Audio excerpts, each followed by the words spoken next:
Hello dear subscribers, today I will tell you how you can easily fix your problem. So if you have problem on your iPhone, Wi-Fi problem, unable to join network, so why you see this error and how you can also fix it. So first thing, just go to the settings, and in the settings you need to check your internet connection. So just open your Wi-Fi and just try to turn it off and turn on again. So another thing you can try also just tap on your network and just tap on forget this network and just try to connect it again.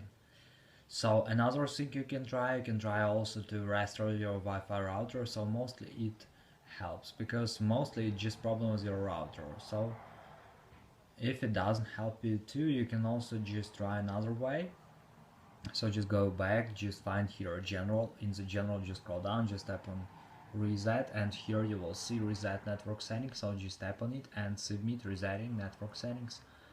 So, and if it doesn't help you too, you can also try to update your iPhone. So just go to the general. In the general, you will find software update, and if you see here available updates, just tap on download and install and wait until it will successfully install the latest updates for your iPhone. So thanks for watching, have a nice day, subscribe to my channel, click like, and goodbye.